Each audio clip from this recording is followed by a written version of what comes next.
ورحمۃ اللہ وبرکاتہ محمد صلی علی رسول الکریم۔ جیسا کہ ناظرین کو معلوم ہے کہ جامعہ انواریہ حیدرآباد باب العلم انواری ایجوکیشنل سوسائٹی کی جانب سے تفسیرات احمدیہ کے درس کا سلسلہ جاری ہے۔ آج ہم ایک نئے مسئلے سے اپنے سبق کا آغاز کرتے ہیں۔ مسئلے کا عنوان ہے ذبح کرتے وقت اللہ تعالیٰ کا نام لینے کی شرط اور اس طرح ذبح کیے گئے جانور کا کھانا حلال ہونے کا بیان۔ اس مسئلے کو صاحب کتاب نے جس آیت کریمہ سے کشید کیا ہے یا جس آیت کو اس عنوان کے لیے منتخب کیا ہے وہ آیت کی ہم تلاوت کر لیتے ہیں۔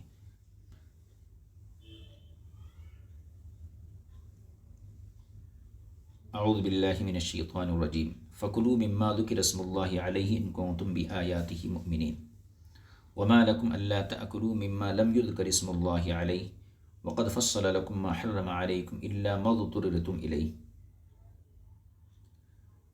وما لكم ألا تأكلوا مما ذكر اسم الله عليه وقد فصل لكم ما حرم عليكم إلا ما اضطررتم إليه وإن كثيرا ليضلون بأهوائهم بغير علم إن ربك هو أعلم بالمعتدين وذروا ظاهر الإثم وباطنه إن الذين يكسبون الإثم سيجزون بما كانوا يقترفون صدق الله العظيم۔ یہ ہو گیا آیت کریمہ کی تلاوت کا معاملہ۔ اب اس کے ترجمے کو دیکھ لیجئے۔ فَكُلُوا پس تم کھاؤ، مما ذکر اسم اللہ علیہ اسے جس پر اللہ کا نام لیا گیا ہے، ان کنتم بآیاتہ مؤمنین اگر تم اس کی آیتوں پر ایمان رکھنے والے ہو۔ وما لکم اور تمہیں کیا ہو گیا ہے، اللہ تأکلوا مما ذکر اسم اللہ علیہ کہ تم اس سے نہیں کھاتے جس پر اللہ کا نام لیا گیا۔ وقد فصل لكم ما حرم عليكم الا ما اضطررتم اليه حالانکہ اللہ تعالیٰ نے ان چیزوں کو بیان کر دیا ہے جو تم پر حرام کر دی گئیں مگر وہ جس میں تم مجبور کر دیے گئے۔ وَإِنَّ كَثِيرًا لَيُضِلُّونَ بِأَهْوَائِهِمْ بِغَيْرِ علم اور بے شک بہت سے لوگ اپنی خواہشات کی وجہ سے کچھ جانے بغیر گمراہ ہو جاتے ہیں۔ إِنَّ رَبَّكَ هُوَ أَعْلَمُ بِالْمُعْتَدِينَ بے شک آپ کا رب زیادتی کرنے والوں کو بخوبی جانتا ہے۔ وَذَرُوا ظَاهِرَ الْإِثْمِ وَبَاطِنَهُ تم ظاہری اور باطنی گناہ چھوڑ دو۔ إِنَّ الَّذِينَ يَكْسِبُونَ الْإِثْمَ بے شک جو لوگ گناہ کماتے ہیں، سَيُجْزَوْنَ بِمَا كَانُوا يَقْتَرِفُونَ بہت جلد اس وجہ سے سزا دی جائے گی جو وہ جھوٹ باندھتے تھے۔ ملا جیون علیہ رحمہ فرماتے ہیں معلوم ہونا چاہیے جن چیزوں کو اللہ تعالیٰ نے حلال فرما دیا ان کے بارے میں قرآن کریم میں بہت سی آیتیں ہیں۔ ہم نے ان میں جو مذکورہ آیات کا انتخاب کیا ہے وہ چند ایسے فوائد کی خاطر کیا جن کو تم دوران تشریح و تفسیر جان لو گے۔ یعنی متعدد آیتیں ہیں قرآن کریم میں جو حلال چیزوں کو بیان کرتی ہیں، لیکن ان آیتوں کا انتخاب خاص مقاصد کے تحت کیا گیا ہے جو تفسیر کے ضمن میں آپ جان لیں گے۔ اب آپ دیکھیں فَكُلُوا پر حرف فا یہ سبب کے لیے ہے جس کا مسبب گزری ہوئی آیتیں ہیں، یعنی ان گمراہوں کی اتباع کا انکار جو حرام کو حلال اور حلال کو حرام کرنے کے عادی تھے۔ یعنی اگر تم مومن ہو تو ان جانوروں کو کھاؤ جن پر اللہ کا نام لیا گیا ہے اور انہیں حرام نہ کہو، اور جن پر اللہ تعالیٰ کا نام نہیں لیا گیا انہیں مت کھاؤ اور نہ ہی انہیں حلال سمجھو۔ اور تمہاری کون سی غرض ہے کہ تم ان جانوروں کو نہیں کھاتے جن پر اللہ تعالیٰ کا نام ذکر کیا گیا ہے، اور یقیناً اللہ تعالیٰ نے تمہارے لیے ایسے جانوروں کو بیان کر دیا ہے جو تم پر حرام کر دیے گئے ہیں اور وہ بھی جو تم پر حلال کر دیے گئے ہیں۔ یہ بیان اللہ تعالیٰ نے حرمت علیکم المیتۃ والدم میں ذکر فرمایا ہے، مگر جس کی طرف تم مجبور کر دیے گئے کہ اسے کھاؤ اور وہ تمہارے لیے عام حالات میں حرام تھا، تو ایسی حالت میں وہ بھی تمہارے لیے حلال ہے۔ آیت کریمہ میں لفظ فصل اور حرمہ دونوں مبنی للفاعل ہیں، یعنی فعل معروف ہیں۔ یہ قرأت امام حفص اور جناب مدنی کی ہے، اور بعض قراء کی قرأت میں مبنی للمفعول یعنی فعل مجہول ہے، اور کچھ دوسرے قاری صاحبان نے پہلے فصلہ کو معروف اور دوسرے کو مجہول بھی پڑھا ہے، یعنی حرامہ کو۔ اس کا خلاصہ یہ ہوا کہ اللہ تبارک و تعالیٰ نے مسلمانوں کو ان لوگوں کی پیروی سے روکا ہے جو حلال کو حرام کرتی ہیں اور حرام کو حلال کرتی ہیں۔ چونکہ گزشتہ سورہ مائدہ میں آیت گزری تھی کہ ما جعل اللہ من بحیرۃ ولا صائبۃ ولا وصیلۃ ولا حام، یہ کچھ جانور تھے جن کی تفصیل گزر چکی ہے، بحیرہ، صائبہ، وسیلہ، حام۔ مشرکین نے ان کو اپنے اوپر حرام کر لیا، ان سے استفادے کو حرام کر لیا تھا۔ تو چونکہ وہ ایسے لوگ تھے جو حلال کو حرام کرتے تھے، حرام کو حلال کر لیتے تھے، تو مسلمانوں کو ان کی پیروی سے روکا گیا۔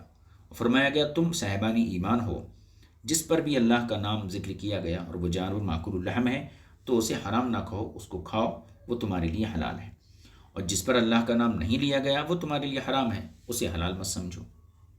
اور تمہیں کیا ہو گیا ہے کہ تم ان جانوروں کو نہیں کھاتے ہو جس پر اللہ کا نام لیا گیا ہے، حالانکہ اللہ تعالیٰ نے ایسے جانور تمہارے سامنے واضح کر دیے ہیں جو تم پر حرام کر دیے گئے ہیں، لہذا جن جانوروں پر اللہ کا نام لیا گیا انہیں بلا تکلف بلا کراہت کھاؤ۔ آگے اللہ تعالیٰ فرماتا ہے وَإِنَّ كَثِيرًا لَيُضِلُّونَ، ملا جیون اس کے تحت فرماتے ہیں اور بہت سے لوگ اپنے آپ کو گمراہ کرتے ہیں یا دوسروں کو گمراہ کرتے ہیں۔ پہلا معنی حرف مضارع پر فتح اور دوسرا ضمہ پڑھنے سے بنتا ہے، یعنی بہت سے لوگ اپنے آپ کو گمراہ کرتے ہیں، یہ اس صورت میں جبکہ آپ مضارع پر فتح پڑھیے اور ضمہ پڑھیں تو پھر دوسروں کو گمراہ کرتے ہیں۔ یہ گمراہ کرنا محض خواہشات کی بنیاد پر ہے، شریعت میں اس کا داعیہ کوئی نہیں۔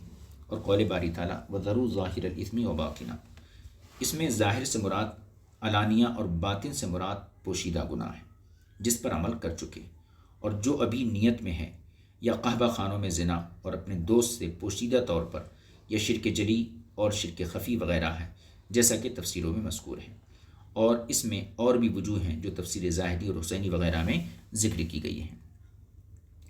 آیت کریمہ کے ذکر کرنے سے مقصود یہ ہے کہ اہل اصول فرماتے ہیں کہ مردار کی حرمت مکرہ اور مستر کے لیے اصلاً ساقط ہو جاتی ہے، یعنی جو چیز مردار ہے وہ حرام ہے، لیکن جس شخص کو مجبور کیا جائے یا وہ حالت اضطرار میں آ جائے تو اس کے حق میں ان کی حرمت ساقط ہو جاتی ہے، کیونکہ اسے مستثنیٰ کر دیا گیا ہے، حتیٰ کہ یہاں صبر کی گنجائش نہیں، یعنی اگر اکراہ اور اضطرار کی وجہ سے نہ کھائے اور صبر کرتے ہوئے جان دے دے، اگر کسی نے صبر کیا اور مر گیا تو گنہگار مرے گا۔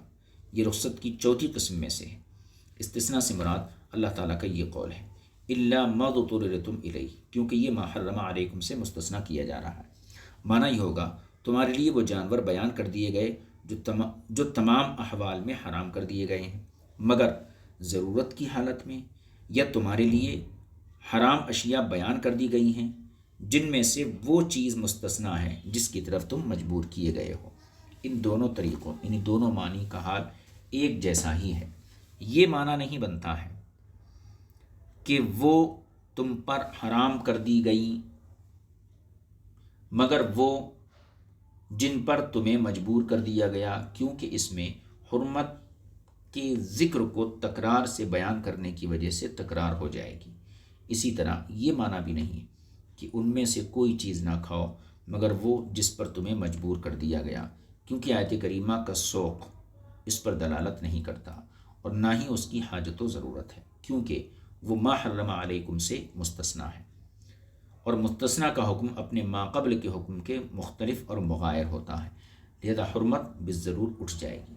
رہا یہ مسئلہ کہ حالت اکراہ میں، مجبوری کی حالت میں اگر کوئی شخص جبر کیا، حالت اکراہ میں کلمہ کفر کو زبان سے ادا کرنا، اس میں بھی اگرچہ استثناء موجود ہے۔ اللہ تعالیٰ فرماتا الا من اکرہ وقلبہ مطمئن بالایمان، لیکن یہ حرمت سے استثناء نہیں، کیونکہ حرمت کا اس مقام پر ذکر تک نہیں، بلکہ یہ استثناء غضب اور عذاب سے ہے، جو فعلیہم غضب من اللہ ولہم عذاب عظیم میں مذکور ہے، لہذا جائز ہوا کہ اس کی حرمت مرتفع نہ ہو اور عذاب و غضب اس عارضے کی وجہ سے منتفی ہو جائے کہ ایسا حالت اکراہ میں کیا گیا، اس لیے یہ رخصت میں جو دو حقیقی انواع ہیں ان میں سے ہے۔ اس لیے اگر کسی نے صبر کیا اور کلمہ کفر کو زبان پر نہ لایا حتیٰ کہ اسے قتل کر دیا گیا تو یہ شہید ہے۔ انشاءاللہ تعالیٰ اس کی مزید تفصیل سورۃ النحل میں آ رہی ہے۔ اس کا خلاصہ یہ ہے کہ حالت اضطرار یا حالت اکراہ میں جو حرام چیزیں ہیں ان کی حرمت اصلاً ساقط ہوتی ہے یا نہیں ہوتی ہے؟ تو ایک بات تو متعین ہے، صاف طور پر واضح ہے کہ حالت اضطرار میں یا حالت اکراہ میں جو حرام چیزیں ہیں ان کا استعمال جان بچانے کے لیے کرنا یہ نہ صرف جائز ہے بلکہ ضروری ہے۔ حتیٰ اگر کوئی شخص تڑپتا رہا اور حرام چیز کا استعمال نہیں کیا جس سے اس کی جان بچ سکتی تھی تو وہ گنہگار گار ہوگا، یعنی حرمت اس کی ختم ہو جاتی ہے۔ لیکن کلمہ کفر پر اگر کسی کو مجبور کیا گیا اور اس شخص نے زبان سے کلمہ کفر کہہ دیا، دوسری صورت یہ کہ کلمہ کفر نہیں کیا، صبر کیا اور جان دے دیا، تو یہاں پر کلمہ کفر نہ کہنا یہ زیادہ فضیلت کی چیز ہے، کیونکہ یہاں حرمت ختم نہیں ہوتی ہے، صرف آخرت کا عذاب ختم ہوتا ہے، اس لیے کہ وہ مجبور تھا اس لیے اس نے کہہ دیا۔ نہ کہنا یہ اس کے لیے زیادہ بہتر ہے۔ تو پتہ چلا کہ کلمہ کفر کی جو حرمت ہے وہ ختم نہیں ہوتی ہے، صرف اخروی عذاب کے اعتبار سے سقوط ہوتا ہے، لیکن جو اشیاء ہیں ان کی حرمت اصلاً ساقط ہو جاتی ہے۔ یہ مسئلہ 109 تھا غالباً، یہ مکمل ہو گیا۔ 110 وال کے مسئلے کو انشاءاللہ آئندہ درس میں شریک کیا جائے گا۔ صلی اللہ علیہ نبی کریم وآلہ وصحبہ اجمعین والحمد للہ رب العالمین۔ السلام علیکم ورحمۃ اللہ وبرکاتہ۔